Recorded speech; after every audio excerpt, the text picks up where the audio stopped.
आप देख रहे हैं Delhi up to date.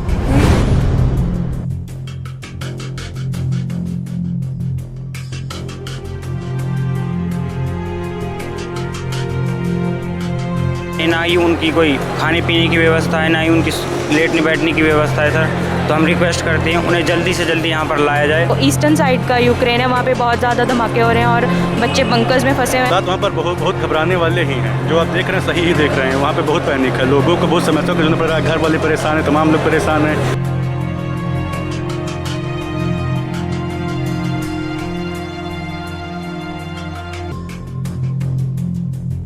Side में बहुत ही बुरे हालात हैं, जैसे कीव और खारकीव में वहाँ पे सबको बोल दिया गया है कि बंकर्स में रहना है। उनको खाना नहीं मिल पा रहा, मतलब खाना भी नहीं मिल रहा है बच्चों को।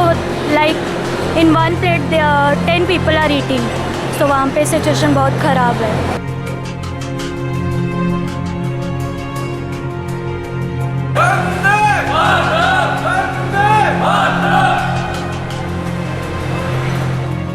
नमस्कार, आप देख रहे हैं दिल्ली अप टू डेट। मैं हूं आपके साथ शक्ति सिंघानिया। हर भारतीय विद्यार्थी का एक सपना होता है कि वो बाहर विदेश पढ़ने जाए और अपने देश और अपने माता पिता का नाम रोशन करे। लेकिन अक्सर ऐसा होता है कि दो देशों के बीच चल रहे युद्ध की आग की चपेट में विद्यार्थी आ जाते हैं। ऐसा ही कुछ हुआ रशिया और यूक्रेन के बीच छिड़े हुए इस युद्ध के बीच में। यूक्रेन में फंसे लाखों विद्यार्थी अब अपने देश की सरकारों से गुहार लगा रहे हैं कि उनको वापस बुला दिया जाए। इसी युद्ध के चलते भारत सरकार ने ऑपरेशन गंगा लॉन्च किया। इसमें वो यूक्रेन में फंसे भारतीय विद्यार्थियों को इवैक्यूएट करके वापस भारत लेकर आ रहा है।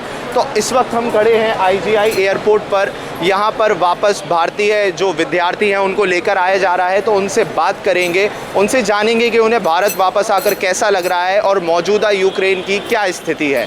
कैसा लग रहा है भारत वापस लौटकर? भारत आके अच्छा लग रहा है, लेकिन मेरा सरकार से ये कहना है कि जो मतलब बाहर से हंगरी बॉर्डर, चुपी बॉर्डर है नियर बाई कंट्री के यूक्रेन के, वहाँ से एयरलिफ्ट हो जा रहा है। लेकिन जो हमारे दोस्त भाई लोग वहाँ अंदर यूक्रेन के अंदर फंसे हुए हैं, उन्हें जल्दी इमिग्रेशन नहीं मिल पा रहा है। उनके लिए एम्बेसी क्या कदम उठाएगी भारत सरकार और एम्बेसी? मेन दिक्कत ये है, जो बॉर्डर क्रॉस कर लिए वो तो आ जाएंगे किसी न किसी तरह, उन्हें तो कोई दिक्कत नहीं है अभी तक। लेकिन जो अंदर फंसे हुए हैं मेजोरिटी में अभी हम बहुत लोग वहाँ हैं, उनका क्या होगा? 24 घंटा तो मैं फंसा रहा वहाँ पे इमिग्रेशन के लिए, मुझे नहीं मिला। इंडियन को अंदर इमिग्रेशन मिल ही नहीं रहा बहुत जल्दी में। मेन बात ये है दिक्कत। बाकी वहाँ से एयरलिफ्ट करना ही बड़ी बात नहीं है। बड़ी बात ये है उनको इमिग्रेशन दिलाना और बॉर्डर पार करवाना। और एम्बेसी से मैंने कई बार फ़ोन किया। एम्बेसी में हर बार एक नया नंबर मिलता था कि आप इन्हें फ़ोन करो। एम्बेसी अंदर कुछ नहीं कर पा रही है यूक्रेन के अंदर, तो बाहर जो करी वो तो सही ही है। और उधर की सिचुएशन क्या है, क्या हालात है? जैसे कि हम देख रहे हैं कि बहुत ही खतरनाक जो है विजुअल्स हमें देखने को मिल रहे हैं। लेकिन आप तो वहाँ पर खुद मौजूद थे, तो आपसे बेहतर शायद ही कोई बता पाए। तो क्या हालात है वहाँ की?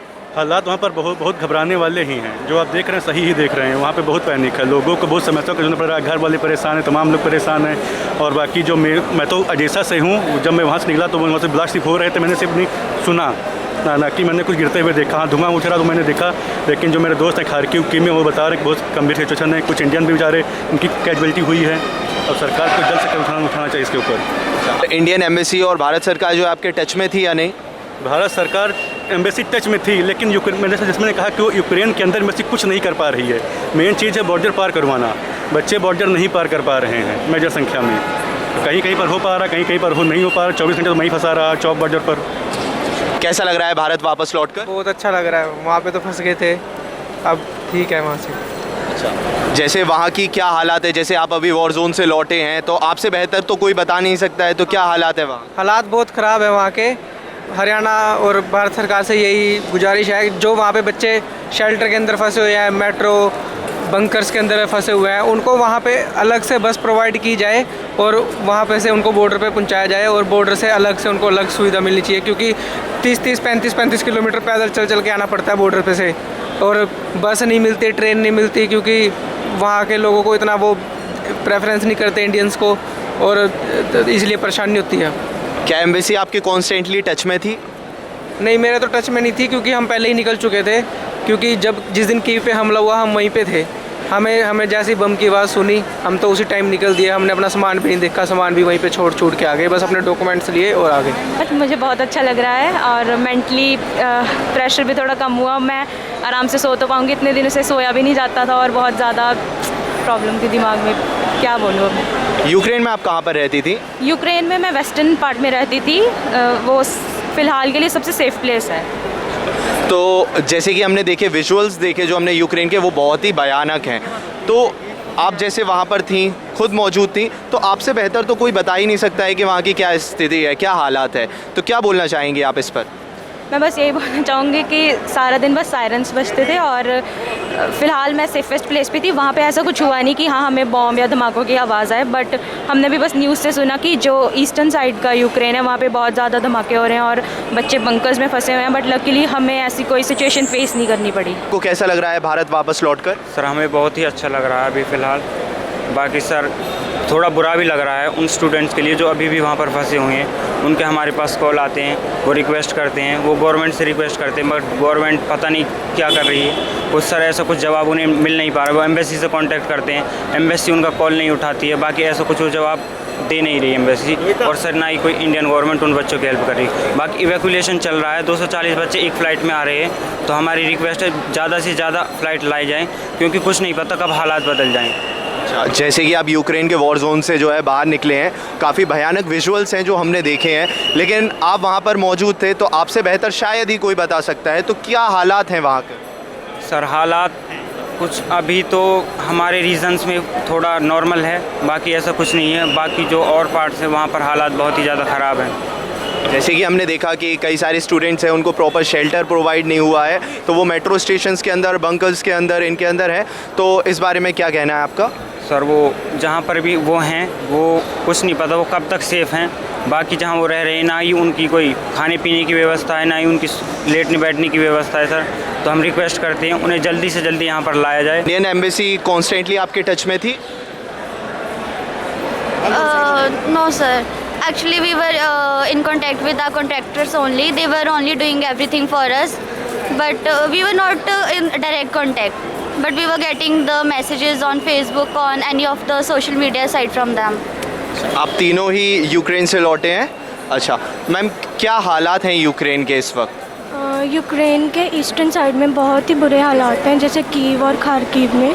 वहाँ पे सबको बोल दिया गया है कि बंकर्स में रहना है, उनको खाना नहीं मिल पा रहा, ना वहाँ पे इंडियन स्टूडेंट्स भी हैं जिनको खाना नहीं मिल पा रहा, ना वहाँ पे वॉशरूम्स नहीं है। तो सबको बहुत ज़्यादा प्रॉब्लम है। अगर कोई भी बाहर जा रहा है तो रशियन मिलिट्री किसी को नहीं छोड़ रही, मतलब जो भी उनको दिख रहे हैं। कल भी इंडियन स्टूडेंट की एक डेथ हुई है जिसको वो खाना ही लेने गया था वहाँ, बट अनफॉर्चुनेटली वो नहीं रहा। सो ईस्टर्न साइड में बहुत ज़्यादा प्रॉब्लम्स हैं। मैम ऐसा भी सुनने में आया है कि यूक्रेन जो सोल्जर्स हैं वो बॉर्डर पर इंडियंस को अलाउ नहीं कर रहे हैं बॉर्डर क्रॉस करने के लिए। क्या अभी ये बात सही है? नहीं, ऐसा कुछ नहीं है। वो एम्बेसी से पहले रूल आया था कि जो भी बच्चे हैं वो साथ जाएंगे अपनी बसेस के साथ, कॉन्ट्रैक्टर्स के साथ, अकेले नहीं जाना। और मोर ओवर वो इंडियंस नहीं है, वो जिप्सीज़ हैं। वो जिप्सीज़ वो होते हैं, वो इंडियंस की तरह दिखते हैं वो, तो वो कंफ्यूज हो रहे हैं कि वो इंडियंस है कि जिप्सीज़ है, बट वो जिप्सीज़ है। वो कोई इंडियन को कोई हर्ट नहीं हो रहा, बिल्कुल हम सेफ, इतनी रिस्पेक्ट करते हैं हमारी, इतना प्यार देते हैं हमें। They are very loving people. Ma'am हाल ही में भी आपने सुना होगा एक इंडियन स्टूडेंट की मौत हो गई है, तो जब आपने ये खबर सुनी तो आपका क्या रिएक्शन था? ऑब्वियसली हम बहुत शॉक थे और बहुत सैड फील किया हमने। वो एक्चुअली वो खाना लेने ही बाहर गया था, लेकिन उस बीच फायरिंग हुई और उसमें उसकी डेथ हो गई। वहाँ पे मतलब खाना भी नहीं मिल रहा है बच्चों को, like in one plate 10 people are eating. तो वहाँ पे सिचुएशन बहुत ख़राब है।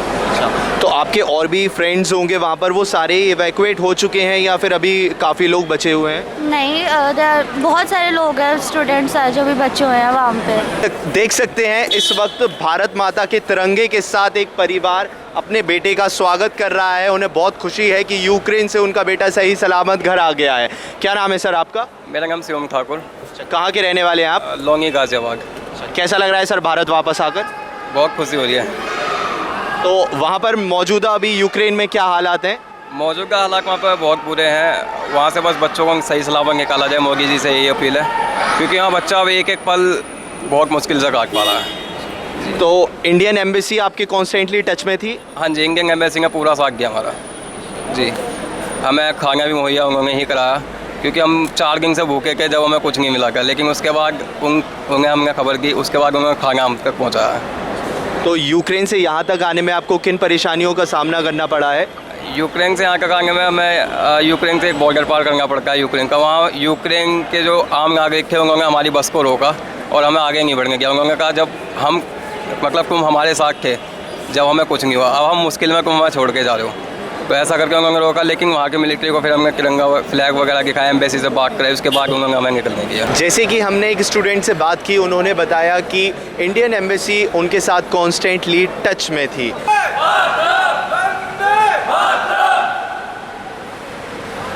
Bureau report, Delhi up to date.